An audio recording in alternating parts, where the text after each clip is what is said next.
imagine this. It's Sunday night, November 22nd, 1987 in Chicago. You're relaxing under warm lights, watching the evening news or maybe your favorite sci-fi show. Then suddenly the screen flickers and goes pitch black.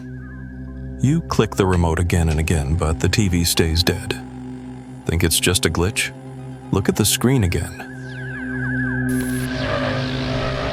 A creepy figure wearing a Max Headroom mask fills the entire screen. Nonsense words, bizarre gestures, and that ear-splitting, sinister buzz. Look again. Is this really something you can just laugh off? That strange broadcast hijack felt like a preview of the digital chaos we'd face decades later. Tonight we're diving into the Max Headroom incident, one of the most infamous unsolved TV hacks in history. We'll cover the timeline, the bizarre messages, the theories, and why even in 2025 this still haunts us. That night, everyone asked the same thing. Who did it and why? It may be simple, but it's a start.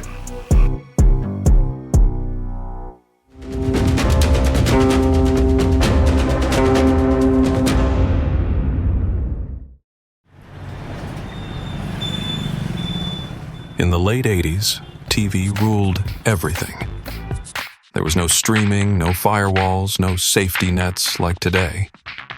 Signals left the studio and blasted straight to the towers through raw radio waves. It seemed solid, but the system itself was wide open. The first strike hit at 9:14 p.m. on WGN Channel 9. What was on screen? The 9 o'clock news, sports segment. As anchor Dan Roan was covering the Chicago Bears win, the screen suddenly cut to black. 1 second, 5, 15. The remote does nothing. Then a wavy metal backdrop appears, with that Max Headroom mask bobbing side to side in front of it. The audio was chopped to a piercing buzz. Nothing you could understand. This was a broadcast interruption. Luckily, within seconds, WGN engineers switched frequencies and yanked the signal back. It was short enough to breathe a sigh of relief. On live TV, Roan tried to laugh it off with a joke. Well, if you're wondering what's happened, so am I. But behind the scenes, engineers were pale as they scrambled to check the gear. Where did that come from? No idea. Think it was just a glitch? Sure, that's what everyone wanted to believe. The broadcast carried on like nothing had happened. But the real terror came 2 hours later. At 11:20 p.m., right in the middle of Doctor Who on WTTW, the signal was hijacked again. Hear it? This time the sound warped and twisted too. Same mask, same metal backdrop. But this time it dragged on and felt way more explicit. For 90 full seconds, the figure spewed gibberish, mockery, and crude stunts.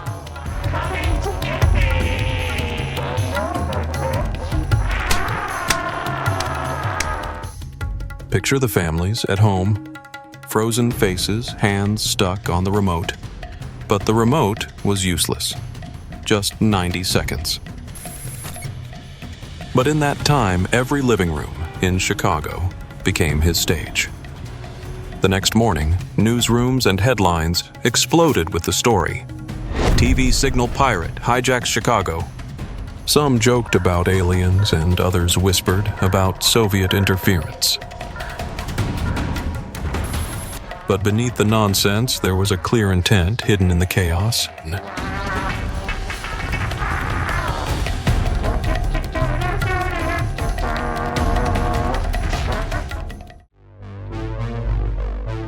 Max Headroom wasn't just a mask. He was born on British TV in 1985, a virtual AI host. Hi, Max Headroom here with... He stuttered and overacted and mocked everything, from flashy ads to phony news, a living parody of television itself. Soon he was starring in Coca-Cola ads, turning into a full-blown pop culture icon of the 80s. So why would the hacker choose that mask? Maybe it was random. But if it was deliberate, that changes everything. On screen, he grabbed a Pepsi can and shouted, Catching the wave. but that was Coca-Cola's slogan. And Max himself was the face of that very Coke campaign. So, essentially, Coke's mascot was holding a Pepsi and mocking its own slogan. Looks like nonsense, right? Or maybe it was a jab at corporate giants saying, we can twist even this. He even hummed about Clutch Cargo, a low-budget cartoon. Clutch Cargo! It was famous for pasting real mouths onto static cartoon faces.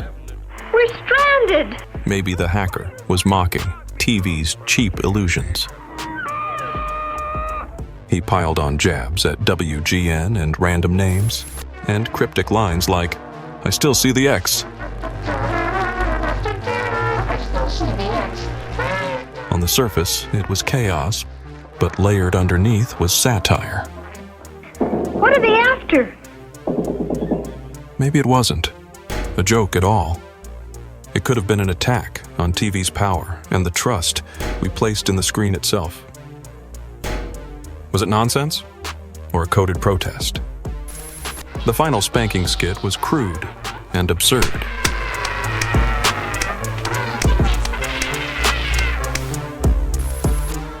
But it mirrored punk and underground culture's raw taunts at mainstream media. It was like a scene of cyberpunk chaos crashing into primetime TV. At first you laugh, then you feel uneasy. That unease was the message. If we want, we can flip your signal. The screen you trust, we can turn it into a joke anytime.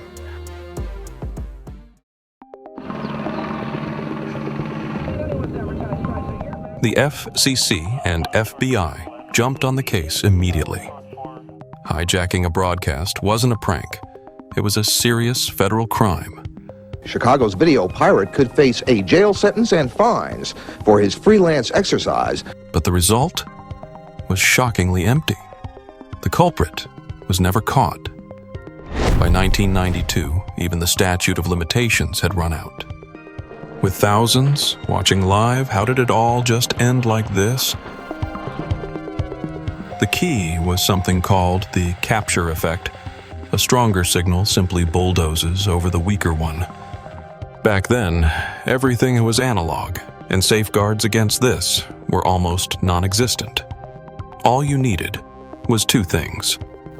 Power dash dash, how strongly you blast the signal, and position dash dash, where you send it from. A 50-watt microwave transmitter, way stronger than a home Wi-Fi router today. And a clear line of sight to the broadcast tower. Gear like that cost maybe $500 to $1,000 at the time. You didn't need to be a pro, you just had to want it. But that wasn't enough. Timing and precision mattered. They had to strike during WGN's live broadcast and exploit WTDU's signal switch at the perfect moment.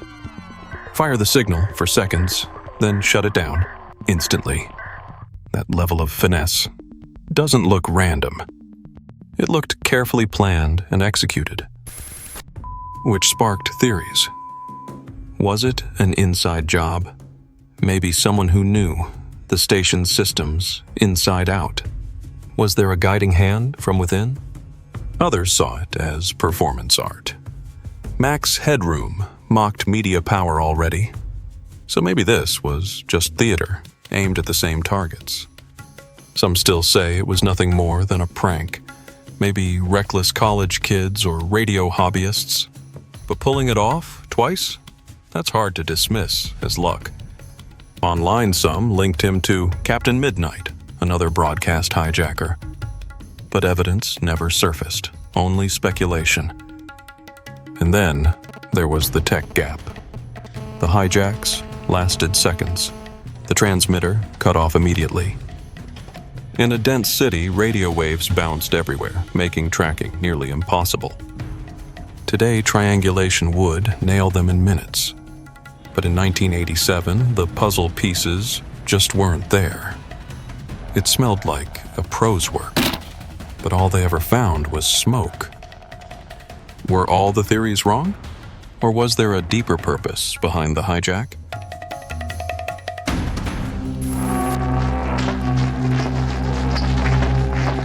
This wasn't an isolated stunt. The Max hijack was the opening shot of a digital war. In the 90s, satellite feeds were hacked. By the 2000s, email and social accounts were fair game. In the 2010s, ransomware and state-level cyberwar became normal, with whispers of algorithm manipulation. By 2024, a deepfake of a celebrity racked up over 1 million views on X and sparked outrage. It's no longer just signals being hijacked. Now it's the truth itself. So was this really just a prank? Declassified DARPA papers from the 80s mention early AI experiments in signal interference. Some even claim the Max hijack was a rehearsal for something bigger. And now users in Chicago are reporting strange new clips on X. Glitch videos mimicking that night in '87 are popping up non-stop. Just for laughs? Or is someone aiming at the signal again? Hi. These don't look like simple edits. They carry distortion patterns, eerily close to real broadcast frequencies. Check for yourself. Scroll the latest posts and you'll notice something off. And if you spot anything strange, drop it in the comments.